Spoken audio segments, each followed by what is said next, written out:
43 साल पहले 3 अक्टूबर की रात इंदिरा गांधी के साथ ऐसा क्या व्यवहार हुआ, आखिर उनके साथ क्या गुजरी। इंदिरा गांधी करीब 15 साल देश की प्रधानमंत्री रहीं। उन्होंने कभी कल्पना भी नहीं की होगी कि जिस देश को उन्होंने खुद पूरे दमखम से राज किया, उसे चलाया, उनके पिता 17 साल तक देश के पीएम रहे, उनके साथ भी ऐसा भी कोई भयावह घटना हो सकती है।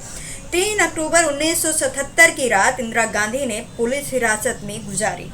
ये उनके लिए ऐसा पहला अनुभव था जब उन्हें गिरफ्तार करके इस तरह से ले जाया गया। आज इस वीडियो में हम आपको बताएंगे उनसे खास जुड़ी कुछ बातें। हालांकि इस घटना के बाद इंदिरा गांधी और संजय गांधी को अगले साल फिर से गिरफ्तार किया गया और तब उन्हें 1 हफ्ते तक तिहाड़ जेल में रखा गया।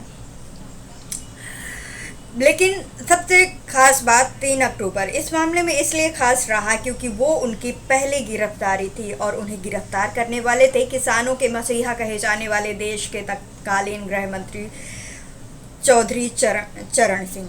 लेकिन चौधरी चरण सिंह के लिए ये आसान नहीं था उन्हें गिरफ्तार करना। उनका पूरा दिन और वो पूरी रात तनाव से ही गुजरी थी। पहले आपको समझना होगा कि क्यों इंदिरा गांधी को सरकार ने सलाखों के पीछे भेजा और वो सरकार आखिर किसकी थी। दरअसल इमरजेंसी के बाद हुए चुनाव में इंदिरा गांधी हार गई। जनता पार्टी सरकार में चाहे पीएम मुरारजी देसाई हों या होम मिनिस्टर चौधरी चरण सिंह, दोनों इंदिरा के कैबिनेट में रह चुके थे। ऐसे में इंदिरा को जेल की सलाखों के पीछे भेजने की जो उन लोगों की इच्छा थी वो उसे पूरा करना चाहते थे। लेकिन मंत्रिमंडल के बाकी सदस्य भी इंदिरा को सलाखों के पीछे देखना चाहते थे। वो चर्च फर्नांडिस हो, अटल बिहारी वाजपेयी या फिर आडवाणी, सभी चाहते थे कि जिस वजह से उन्हें महीनों वक्त जेल में गुजारना पड़ा वो भी जा करके उसी माहौल में एहसास कर सकें। ये था प्लान। जनता पार्टी सरकार कोई हिलवाली के मूड में नहीं थी। बाकायदा कानूनी प्रक्रिया के तहत इंदिरा को सबक सिखाना चाहती थी। वो एक सबक सिखाना चाहते थे ऐसा करके। ऐसे में इंदिरा के खिलाफ भ्रष्टाचार के मामलों की जांच के लिए शाही आयोग में सबसे अहम जो इंदिरा गांधी के खिलाफ केस था वो जीप स्कीम का था। रायबरेली के चुनाव में इंदिरा गांधी की मदद के लिए 100 जीपें खरीदी गई थी जिनकी कीमत उन दिनों करीब 40 लाख थी, ऐसा कहा जाता है। राजनारायण ने आरोप लगाया कि वे जीपें कांग्रेस के पैसों से नहीं बल्कि इंडस्ट्रियल से और सरकारी पैसों से खरीदी गई थी। चौधरी चरण सिंह गिरफ्तारी से पहले इस केस को मजबूत करना चाहते थे ताकि आसानी से जमानत न मिल सके और इसके बाद भरोसा किया गया एनके सिंह पर जो कि सीबीआई डायरेक्टर थे। हालांकि पहले तारीख तक हुई 1 अक्टूबर की चौथी सबसे अहम बात सुनिए कि जब 1 अक्टूबर की बात चौधरी साहब की पत्नी ने कह दिया कि ये 1 अक्टूबर को शनिवार है, इस दिन कुछ भी ऐसा करेंगे तो सफल नहीं होंगे। चौधरी साहब ने भी सलाह मान ली और तारीख भी बदल दी। लेकिन अगले दिन 2 अक्टूबर यानी कि गांधी जयंती थी, उस दिन ऐसा करते तो गलत संदेश जाता। मामला उस दिन भी ठंडा कर दिया गया। 2 अक्टूबर को भी गिरफ्तारी नहीं की गई। मुरारजी देसाई ने उन्होंने इंदिरा गांधी की गिरफ्तारी के लिए अनुमति तो दे दी लेकिन शर्त लगा दी कि मामला फुल प्रूफ हो और इंदिरा के साथ गिरफ्तारी के वक्त अच्छा व्यवहार होना चाहिए, हाथ में हथकड़ी वगैरह नहीं होनी चाहिए। तय किया गया गिरफ्तारी शाम को होनी चाहिए ताकि इंदिरा गांधी को एक रात तो कम से कम हिरासत में गुजारना ही पड़े। गिरफ्तारी होती है तो फिर फौरन कोर्ट में पेशी कर देनी पड़ेगी। अगर रात को जमानत मिल जाएगी वहाँ लेकिन अगर शाम को गिरफ्तारी होती है तो पूरी रात जेल में रहना ही पड़ेगा। 3 अक्टूबर को दोपहर 3 बजे चौधरी साहब के निजी सचिव ने सीबीआई एनके सिंह को फोन से पूछा कि क्या हालात हैं। जवाब मिलता है कि सीबीआई की टीम तो तैयार है, लेकिन सहायता के लिए जो स्थानीय पुलिस जाएगी उनको थोड़ी और वक्त चाहिए। 4 बजे सीबीआई ऑफिस से निकली। 4-4:30 बजे पर वो इंदिरा गांधी के आवास 12 विलिंगडन क्रिसेंट पर थे। इसी बंगले वाले बगल में कभी बच्चन परिवार भी रहता था। लोकल पुलिस पहले ही पहुंच चुकी थी। दरअसल चुनावों में हार के बाद उन्हें पीएम आवास छोड़ना पड़ा था और अब वो संसद में भी नहीं थी। पूर्व पीएम के लिए कि घर नहीं होता था तो इंदिरा के मित्र मोहम्मद यूनुसू ने उन्हें अपना घर ऑफर किया। वो इसी आवास में रहते थे। ठीक 10 मिनट बाद यानी कि 4:55 पर सीबीआई एसपी ने इंदिरा के आवास पर दस्तक दी। दिलचस्प बात ये थी कि जैसे सीबीआई अंदर गई, फौरन संजय गांधी तेजी से बाहर निकल गए। दरअसल उस वक्त संजय और मेनका लॉन में बैडमिंटन खेल रहे थे। इंदिरा गांधी शाही कमीशन की रिपोर्ट को लेकर के अपने वकीलों से चर्चा कर रही थी। फिर भी सीबीआई टीम ने उन्हें 1 घंटे का वक्त दे दिया ताकि वो निकलने के लिए तैयार हो सके। इधर चौधरी चरण सिंह ने सीबीआई की एफआईआर रिपोर्ट पढ़नी शुरू की तो थोड़ी ही देर में गुस्से से भर गए। उन्हें सीबीआई के एफआईआर में कई खामियां नजर आईं। वो गुस्से में चिल्लाकर बोले, फौरन वापस बुलाओ सीबीआई टीम को।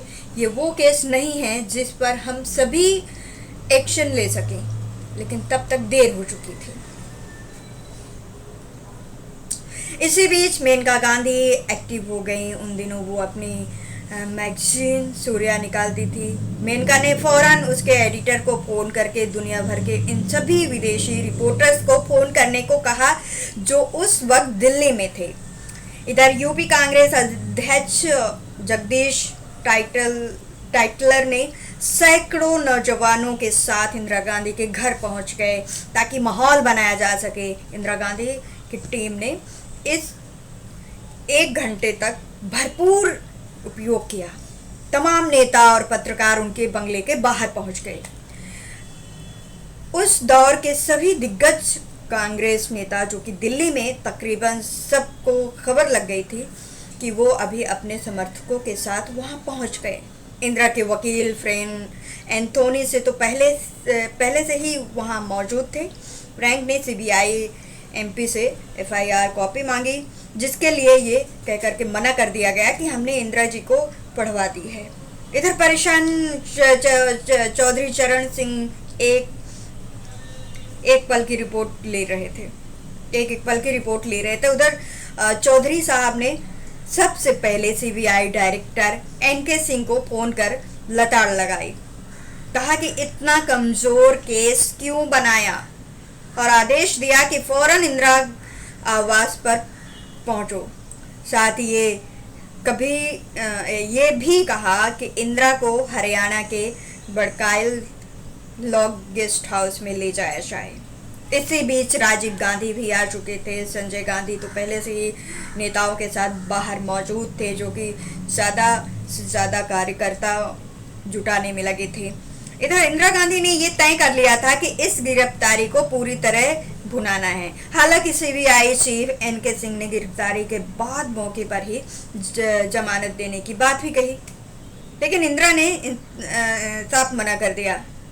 कमजोर केस की कहानी उनको भी समझ आ चुकी थी। शाम 6:05 पर इंदिरा गांधी बाहर गई और बोली कि हथकड़ियां कहाँ हैं, लाओगे?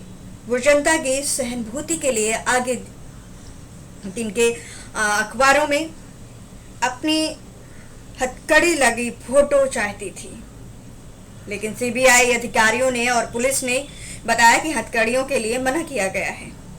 लेकिन इंदिरा नहीं मानी, हथकड़ियां लगाने के लिए खड़ी रही।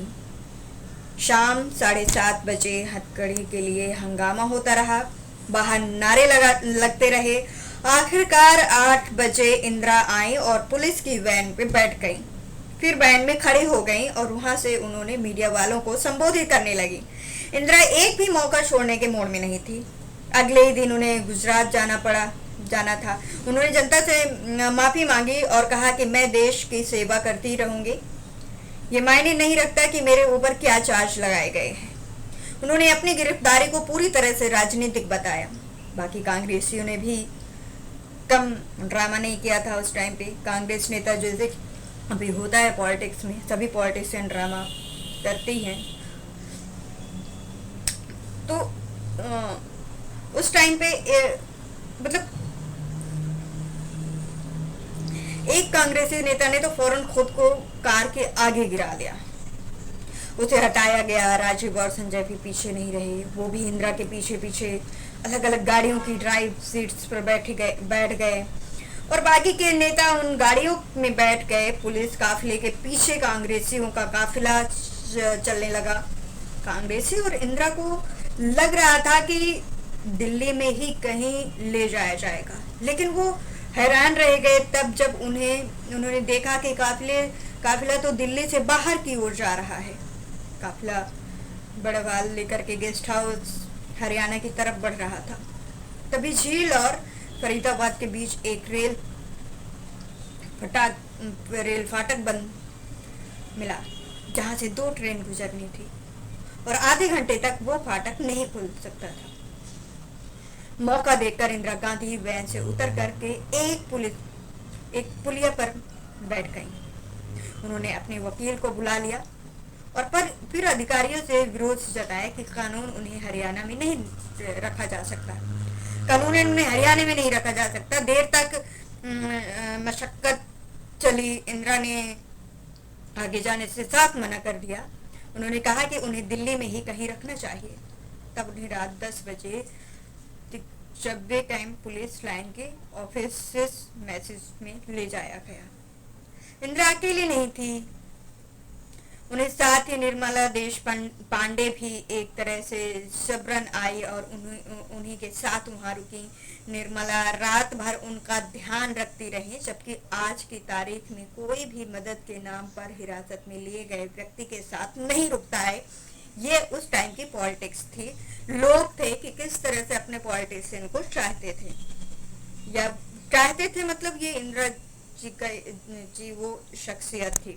अगले दिन सुबह इंदिरा गांधी को मजिस्ट्रेट कोर्ट में पेश किया गया। हजारों कांग्रेस कार्यकर्ता वहां पे इकट्ठा हो चुके थे। पुलिस ने आंसू गैस तक छोड़ी और कोर्ट ने इंदिरा को फौरन जमानत दे दी, क्योंकि केस काफी कमजोर था। वो एक सिर्फ बदले की भावना थी। देश के सबसे एक, क्योंकि इस केस में मतलब सामने थे कि देश की सबसे कद्दावर नेता इंदिरा गांधी की। अलग बात है कि 14 महीने के बाद दिसंबर 1978 में इंदिरा के साथ संजय को जीप टाइम में गिरफ्तार करके 1 हफ्ते के लिए तिहाड़ जेल और 1 हफ्ते बाद वो बाहर आई थी। कैसी लगी ये इंदिरा गांधी की स्टोरी? उम्मीद करते हैं कि आपको अच्छी लगी होगी, ताकि जानकारी मिली होगी। कुछ ऐसी जानकारियां होती हैं जो हमें नहीं पता होती। अपना ख्याल रखिए।